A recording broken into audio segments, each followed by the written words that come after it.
ఆశీర్వాద ప్రార్థనలో నీ మాట చెప్తున్నాను, నువ్వు ఏ స్థితిలో ఉంటే ఆ స్థితిలోని దేవుణ్ణి స్తుతించడం ప్రారంభించు.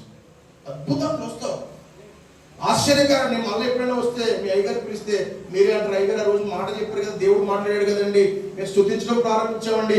దేవుడు మా పరిస్థితులన్నీ కూడా దేవుడు మార్చేసాడండి.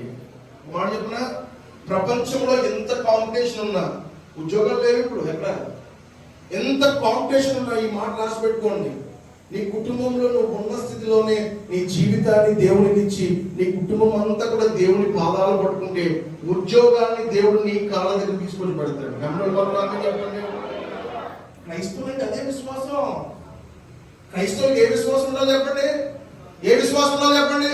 నా దేవుడు చేస్తాడంతే, నా దేవునికి అసాధ్యమైనది ఏది. ఇంకో మాట చెప్తున్నా, నువ్వు దేవుని దగ్గర 10 రూపాయల కోసం ప్రార్థన చేస్తున్నావేమో, దేవుడు నీ కొరకు కోట్లను దేవుడు సిద్ధపరిచి ఉంచాడు. ఆయన దేవుడికి స్తోత్రం. హల్లెలూయా. మన తలంలో ఒకటి చెప్పాలి, మన తలంలో ఒకటి, దేవుని తలంలో ఒకటి. కానీ ప్రతిదానికి టైమింగ్ ఉంటుంది. ప్రతిదానికి ఏముంటుంది చెప్పండి, ప్రతిదానికి ఏముంటుంది చెప్పండి? దేవుడు కష్టాలను తీసుకెళ్ళి నలగొట్టి ఒక సంవత్సరం వస్తుంది, ఒక సమయం వస్తుంది, ఎవరు కూడా నీ ఆశీర్వాదాలు ఆపలేరు. వద్దురా బాబు అన్నా సరే దేవుడు కుమ్మరిస్తూనే ఉంటాడు. దేవుడి స్తోత్రం. హల్లెలూయా, హల్లెలూయా. అందుకే నువ్వు ఉన్న స్థితిలోనే ఏం చేయాలి చెప్పండి? దేవుణ్ణి చెప్పాలి. నేర్చుకోవాలి అందరూ కూడా. ఏం చెప్పాలి? స్తుతించాలి. ఎవరితోని పోల్చుకోవద్దండి.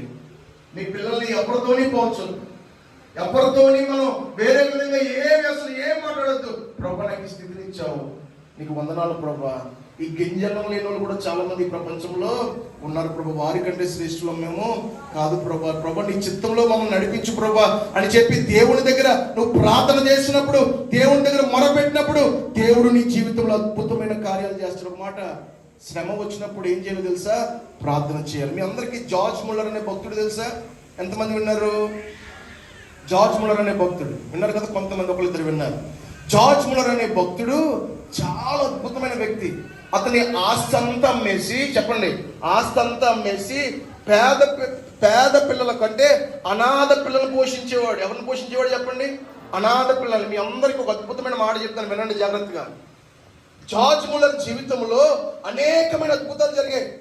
ఒక రోజున అంత వేల మంది పిల్లలు ఉండేవారు కదా, తినడానికి ఫుడ్ లేదట. ఏం లేదు చెప్పండి, ఏం లేదు, తిండి లేదు. ఆ రోజు పొద్దున్నే జార్జ్ ముల్లర్ గారి కిచెన్లోకి వచ్చి అక్కడ ఉన్న స్టాఫ్ అందరితో అన్నాడట, ఇదిగో పిల్లల్ని కూర్చోబెట్టండి, ప్లేట్లు పెట్టండి అన్నాడట. ఆయనకి తెలుసు, లోపల ఉన్న వాళ్ళకి తెలుసు, ఏమి లేవు చెప్పండి, పిల్లలకు పెట్టండి, తిండి లేదు. ఆయన అన్నాడట, పిల్లల్ని కూర్చోబెట్టి, నాన్న టేబుల్ దగ్గర కూర్చోబెట్టి దేవునికి స్తుతులు చెల్లించండి అన్నాడట. ఏం చెప్పండి, ఏమన్నాడు ఆయన? దేవునికి స్తుతులు చెల్లించండి, దేవుడి రోజున మీకు మంచి భోజనం ఇవ్వబోతున్నాడు. ఆ పిల్లలందరూ కూడా కూర్చుని ప్రభువా నాయనా స్తోత్రం స్తోత్రం స్తోత్రం అంటే అద్భుతం చెప్తున్నాను చూడండి. ఈ సమయంలో నీకు ఏదైనా కావాలనుకో, నువ్వు ఇప్పుడే ప్రార్థన చేస్తావేమో, కానీ నా దేవుడు ఎంత గొప్పడో తెలుసా? ఈ సమయంలో నీకు ఇది కావాలని దేవుడికి తెలిసి కొన్ని రోజుల ముందు నుంచే దేవుడు దాన్ని నీ కొరకు సిద్ధపరుస్తాడు.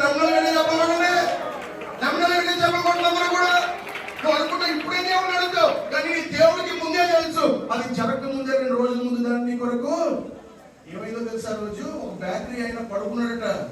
రాత్రి కాల సమయంలో దేవుడు ఆత్మ మాట్లాడుతున్నాడు, ఇదిగో లేక పైకి బ్రెడ్ రెడీ చేయి. అతను లేచాడట, బ్రెడ్ రెడీ చేస్తున్నాడట. దేవుడు ఆత్మ అంటుందట, రేపు పొద్దున ఈ బ్రెడ్లన్నీ తీసుకెళ్లి జార్జ్ ముల్లర్, చెప్పండి, జార్జ్ ముల్లర్ అనాథాశ్రమం ఇచ్చి ఉన్నాడట. పొద్దున్నే వచ్చాడండి, ఏం పట్టుకుని, పెద్ద ట్రక్ వేసుకుని వేడివి సాఫ్ట్ గా. మీ అందరూ తెలుసు కదా, అప్పుడే ఓవెన్ నుంచి ఇలా బయటకు వచ్చిన పండ్లు ఎంత బాగుంటాయి, ఎంత అద్భుతంగా ఉంటే ఆ బండ్లన్నీ కూడా పెడతారు. ఇంకో విషయం తెలుసా? ఈ లోపల ఒక పాలు ట్రక్ వెళ్తుందట రోడ్డు మీద. ఆ పాలు ట్రక్ అక్కడ కరెక్ట్గా వీళ్ళ అనాథాశ్రమం ఎదురుకుండా దానికి రిపేర్ వచ్చి మధ్యలో ఆగిపోయిందట. పాలు ఏమవుతే ఎక్కువసేపు ఉంటే చెప్పండి గట్టిగా. ఆ వాంటున్నాడు, రే ముందు అనాథాశ్రమం ఉంది కదా, పాలన్నీ పట్టుకెళ్ళి ఇచ్చిండ్రు అన్నట. గట్టిగా చెప్పకూడదు ఒకసారి. అయితే అద్భుతమైన సాక్ష్యం చెప్తున్నాను అండి. ఆ రోజుల్లో కొంతమంది వ్యాపారవేత్తలు ఉండేవారు. అమ్మ జాగ్రత్త, చాలా మంచి మాట. కొంతమంది వ్యాపారవేత్తలు ఉండేవారు. వాళ్ళు ఏం చేసేవారు తెలుసా? అనాథ పిల్లలందరినీ తీసుకెళ్లి బానిసలుగా పనిచేయించుకునేవారు. ఏం చేసేవారు చెప్పండి? బానిసలు, ఒక వ్యాపారం అనమాట. కానీ ఈ జార్జ్ ముల్లర్ గారు ఎప్పుడైతే అద్దెకి తీసుకుని 4 బిల్డింగ్లు, దాంట్లో అనాథ పిల్లలను పెట్టి ఎప్పుడైతే పోషిస్తున్నాడో ఈ రోడ్డు మీద ఉన్న పిల్లలందరూ కూడా ఎక్కడికి వెళ్ళిపోతున్నారు?